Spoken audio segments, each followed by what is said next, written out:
성부와 성자와 성령의 이름으로 아멘. 이 혼란의 시대는 신앙에 대한 전례 없는 무시를 보여줍니다. 사랑할 하느님의 어머니시며 신앙의 보호자시여 어머니께 청하오니 저와 모든 이의 마음속 신앙을 보호해 주소서. 여론이나 소셜미디어, 여가와 엔터테인먼트 등을 통해 사탄이 저의 신앙을 파괴하기 위해 노력하는 다양한 방법들을 볼 수 있도록 도와주소서. 이 위험들을 피할 수 있는 길을 알려주소서. 아멘. 지극히 거룩한 하느님의 어머니, 신앙의 보호자이신 성모님, 어머니의 티없인 성심의 피난처 안에 저의 신앙을 보호해 주소서. 어머니 성심 안에서 저의 신앙을 약탈자로부터 보호해 주소서. 저의 신앙을 위협하는 것들을 드러내 보여주시고 제가 그것들을 극복할 수 있도록 도와주소서. 아멘. 이 모든 기도 아버지 뜻 안에서 예수님의 이름으로 기도드립니다. 아멘. 성부와 성자와 성령의 이름으로 아멘. 안녕하십니까. 하나님의 뜻 성교의 피아수녀입니다. 오늘 제가 서두에 좀 평상시하고 다른 기도를 봉헌드렸는데요. 오늘 아버지께서 메시지에서 이 기도를 바치라고 주신 그 말씀에 따라서 그대로 기도를 봉헌드렸습니다. 여러분들도 이제 오늘부터 5일에 걸쳐서 신앙의 보호자이신 성모님을 통해 자녀들을 보호하시기 위한 아버지께서 주시는 이런 기도문을 수시로 바치셔서 여러분의 영혼이 이 치열한 악과의 전투에서 이 사투에서 살아남을 수 있는 기도를 늘 열심히 화살 기도로 하셨으면 좋겠습니다. 자, 그럼 오늘은 아버지께서 어떤 메시지를 주셨을지 여러분들과 함께 학습해 보도록 하겠습니다. 2022년 10월 30일 대중을 위한 메시지.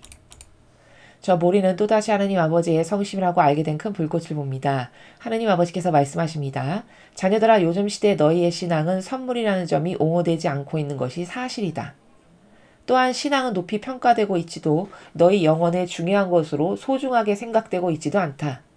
그러므로 오늘 나는 신앙의 보호자인 성모님에게 바치는 5일 기도의 첫째 날 기도문을 준다.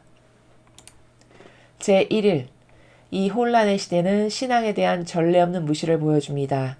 사랑할 하느님의 어머니시며 신앙의 보호자시여 어머니께 청하오니 저와 모든 이의 마음속 신앙을 보호해 주소서. 여론이나 소셜미디어, 여가와 엔터테인먼트 등을 통해 사탄이 저의 신앙을 파괴하기 위해 노력하는 다양한 방법들을 볼 수 있도록 도와주소서. 이 위험들을 피할 수 있는 길을 알려주소서. 아멘. 매일 바치는 기도. 지극히 거룩하신 하느님의 어머니, 신앙의 보호자신 성모님, 어머니의 티없인 성심의 피난처 안에 저의 신앙을 보호해 주소서. 어머니 성심 안에서 저의 신앙을 약탈자로부터 보호해 주소서. 저의 신앙을 위협하는 것들을 드러내 보여주시고 그것들을 극복할 수 있도록 저를 도우소서. 아멘. 주님의 말씀입니다. 하느님 감사합니다.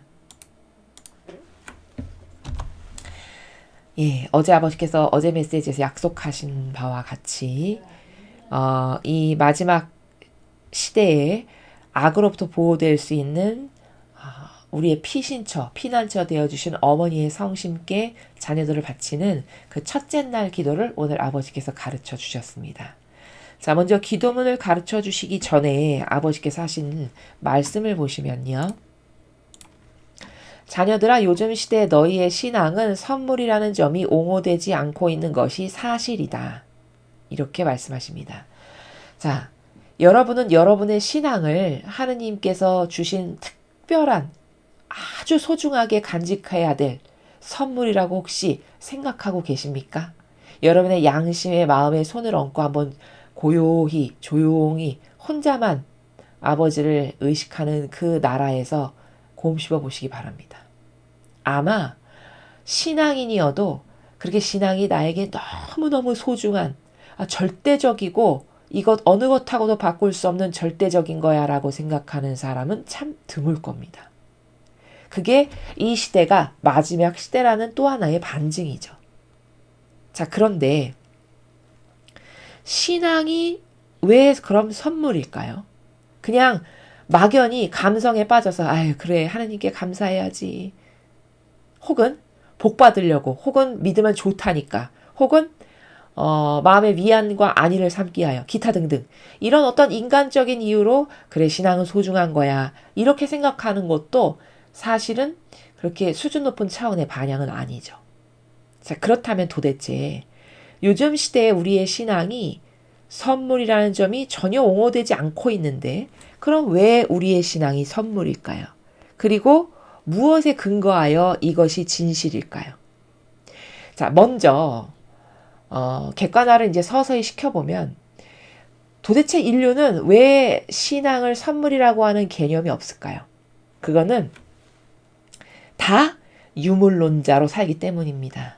다 육에 근거하고 눈에 보여지는 형식주의, 그리고 유물론적인 피상주의, 이런 사고방식으로 살기 때문입니다. 그리고 그런 사고방식은 죽으면 내세가 있다라고 하는 실제적인 진실을 전혀 깨닫지 못하죠. 그냥 죽으면 끝이다, 이렇게 생각한다는 겁니다. 왜? 보여지는 것에 근거한 사고방식을 하고 사니까. 그러니까 신앙이 선물이라고 하는 것에 대한 개념이 없을 수밖에요. 왜? 이것은 다 보여지지 않는 미래를 준비하고 본질을 준비하는 세계니까요. 그렇죠? 근데 왜 신앙이 이렇게 중요한 선물이냐면, 그러니까 신앙은 어떤 관점에서 보는 것이 올바른 거냐면 이런 겁니다. 우리가 이 지상에서의 지금부터의 내 전체 인생의 이 삶이 무엇을 위한 거냐라는 거죠. 도대체 무엇을 위한 거냐? 그것은 답을 이야기하면 나의 영원성에 이르기까지를 지금 내가 건설하고 있는 과정 중에 내가 놓여 있다는 겁니다. 나의 삶이라는 거는. 이거는 무슨 말이냐면은 예를 들어서 고3 학생이 대학을 가기 위한 준비를 초등학교에 입학할 때부터 19살이 돼서 20살에 그 대학을 입학하기까지 일체의 모든 삶을 대학을 가기 위한 준비로 살죠. 그러니까 밥을 먹는 것도, 시간을 아껴 쓰는 것도, 학원을 가는 것도, 아무튼 그 일체의 모든 것이 좋은 대학을 가기 위한 모든 밑받침이 되고 근원이 되는 준비로 매 순간순간 시간 분초마저도 아껴서 사는 이유는 그 하나의 목적을 달성하기 위해서라는 거죠. 그렇죠? 혹은 올림픽에 나가는 선수가 7, 8살 때 혹은 6살 때부터 운동을 시작했다라고 하죠. 대다수의 선수들이. 그럼 올림픽에 도전하기까지의 10년이 넘는 세월을 매 초, 순간, 분 하나까지도 다 올림픽에 금메달을 따야지라고 하는 그 목적성을 위한 모든 준비로 살죠. 그래서 다른 모든 유혹도 다 물리치고. 바로 이게 뭘까요? 이렇게 이 인간적이고 세상적인 눈에 보여지는 그 성취 하나를 위해서도 온통 그것만을 위해서 내가 올인하여 모든 그 목적 하나만을 위한 준비로 살아가듯이, 마찬가지로 지금 우리가 생명이 붙어있는 이 모든 순간은 내가 영원성에 어떤 나라에 갈 것인가, 그것을 건설하기 위한 일체의 모든 준비 과정으로 사는 것이 올바른 거다라는 겁니다. 여러분, 없어질 그 대학 하나, 영원성하고는 아무 상관없는 금메달 하나를 위해서도 그렇게 열렬히 노력을 하죠. 그렇죠? 모든 에너지와 열정을 거기다 다 쏟아붓잖아요. 그 단 하나의 찰나도 같은 순간의 명예를 위해서도 그렇게 애쓴다면은 이것은 영원성이잖아요. 한 번 도달하면 바꿀 수도 없는, 2번 다시 기회가 주어지지 않는 거라는 거죠. 그리고 영원히 지속되는 기쁨과 행복의 나라예요. 그럼 그 영원성을 위해서 일체의 모든 것이 그 목적 하나만을 위해서 올인해서 살아가야 되는 삶이 지극히 타당하고 맞는 거죠. 그렇죠? 근데 이런 것에 대한 개념이 없으니까 뭐 죽으면 내세가 뭐 있다라고 하는데 뭐 내가 본 적도 없고 그런 썰 내가 알게 뭐야.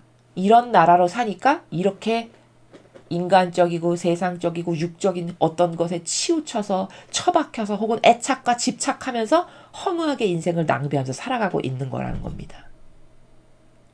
그러나 이런 올바른 본질의 나라를 알고 하느님께서 어떤 나라에서 우리를 다스리시고 그것이 내가 나만의 어떤 썰로 믿는 것이 아니라 성경에 근거하고 그 성경의 수많은 말씀이 실제적으로 다 이루어졌다라고 하는 이 진실과 사실에 근거해서 하느님은 진짜 계시고 그 하느님께서 건설하시는 나라가 어떤 나라고 그 나라의 영원성이 얼마나 아름답고 수많은 인간이 이 지상에서 한 번도 누려보지 못한 것들로 가득한 인간이면 누구나 거기를 가보고 싶어하는 그런 것이라고 하는 이런 근본적인 어떤 기초적 영적 지식이 확고부동하고 튼튼한 기반을 갖고 있는 사람은 그것에 대한 도전의식 확고하고 그것에 대해서 왜 올인을 해야 되는지를 확고부동하게 아는. 그래서 예수님도 이렇게 말씀하시죠. 이 밭에 진주가 숨겨있는 걸 아는 상인은 돌아가서 전 재산을 다 팔아서 그 밭을 산다. 이게 하늘나라에 대한 비유입니다. 예수님이 그 나라에 대한 가치를 이렇게 말씀하시죠. 그냥 모르는 사람만 천하태평이고 모르는 사람만 지나가고 있는 시간이 허무한 것에 쏟아붓는 것이 아깝지 않은 이런 차이가 지금은 눈에 드러나지 않겠으나 그런 차이가 죽고 나서는 현격하게 나겠죠.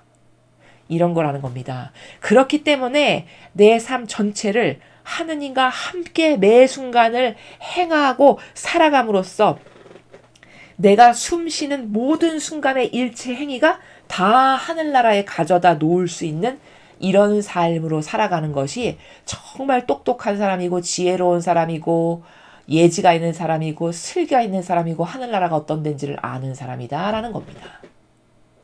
그래서 그런 관점에서 아버지께서 신앙은 선물이란다라고 말씀하신다라는 거죠. 그냥 막연히 좋은 문구 갖다 붙여서 얘들아 신앙은 선물이다 이런 차원에서 아버지는 말씀하시지 않습니다. 절대. 그건 막연한 사고방식을 하는 인간이나 그런 것이지 감성주의자나 이 말도 했다가 저 말도 했다가 끼어다 붙이는 이런 이상한 재해석의 나라나 하는 인간이나 그런 것이지 아버지는 이 단어 하나, 어구 하나, 조사 하나도 다 본질의 나라에서 뜻하시는 바가 있어서 하는 말씀이다라는 겁니다. 그냥 우리가 깨닫지 못해서지. 이해되시죠? 이래서 신앙은 선물이다라고 말씀하시는 거고 이것을 조금 더 구체화시켜서 제가 도표로 보여드리면요. 자, 이런 건데 천상의 나라라는 것은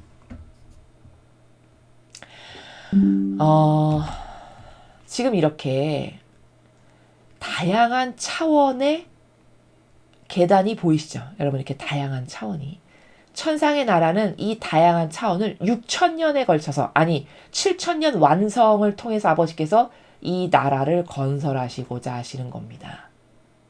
그런데 천상은 다양한 차원의 나라로 구성되어 있어요. 어떻게 다양하냐?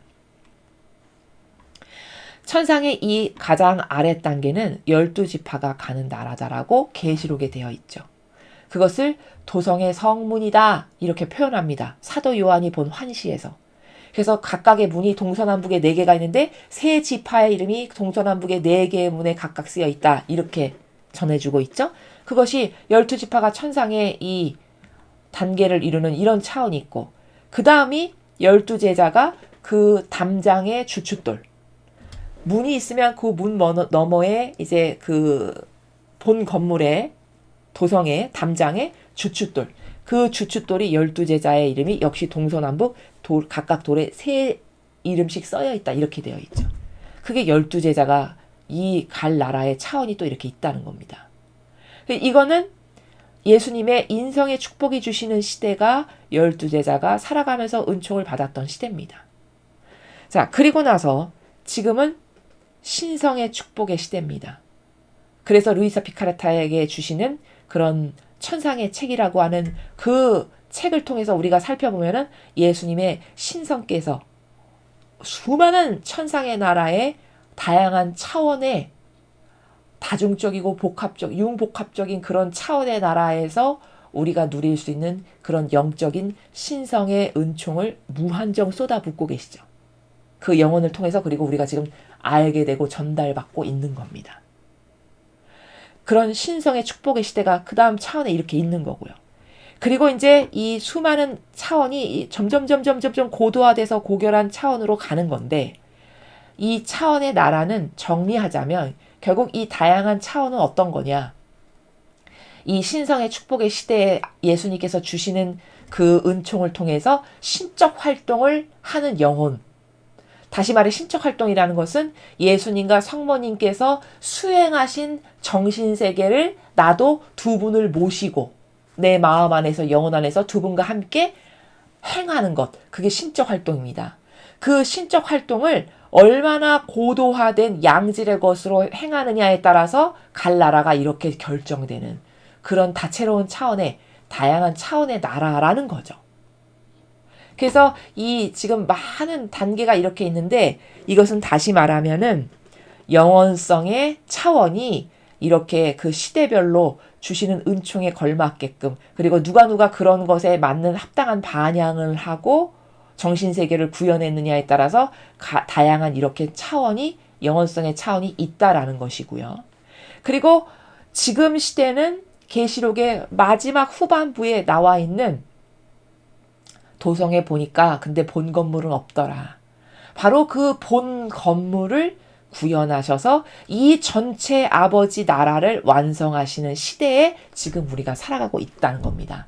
그래서 이 시대에 주시는 선물이 바로 여기에 해당하는 여기에 들어갈 영혼을 아버지는 지금 뽑고 계시는 그렇기 때문에 그런 천상의 책이나 이런 수많은 은총 이런 메시지를 포함하여 이런 과거 시대는 한 번도 누려보지 못한 어마어마한 은총을 그냥 쏟아 부으시는 그리고 그 쏟아 붓는 은총에 올바르게 더 고결하게 더 아름답게 더 단순하게 더 예수님과 어머니를 많이 닮은 영혼으로 누가 반향을 더 고결하게 했냐에 따라서 아버지 가까이에 갈 수 있는 그런 나라. 지금 우리가 그런 나라를 살아가고 있는 그런 차원의 시대를 살아가고 있다라는 겁니다.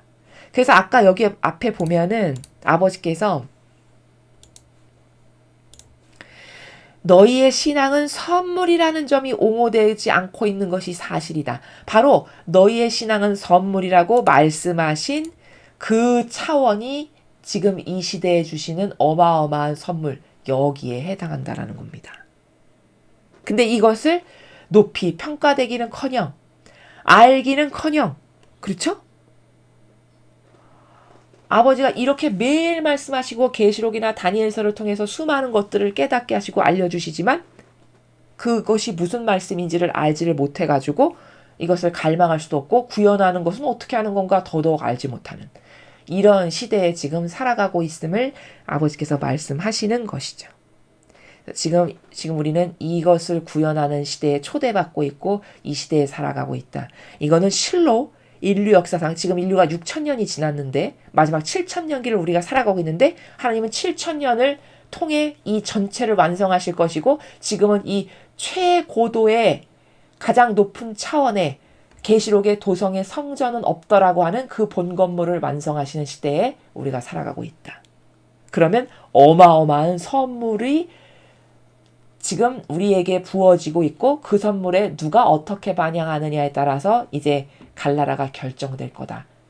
라는 것을 제가 지금 오늘 메시지에 근거해서 천상의 다양한 차원의 나라를 이렇게 더 도표로 여러분이 쉽게 인식하실 수 있도록 표현을 해보았습니다.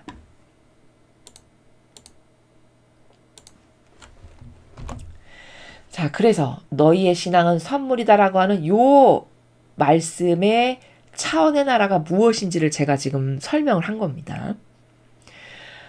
또한 신앙은 높이 평가되고 있지도 이게 여기 말씀하시죠. 그 어마어마한 선물로 지금 최고의 난이도의 도성의 성전을 구현하시려고 하고 계시는데 이런 것을 높이 평가되고 있지도 않고 너희 영혼의 중요한 것으로 소중하게 생각되고 있지도 않다. 지금 이런 실정이라는 거죠. 이 시대에 살아가는 사람들이 신앙을 생각하는 나라가.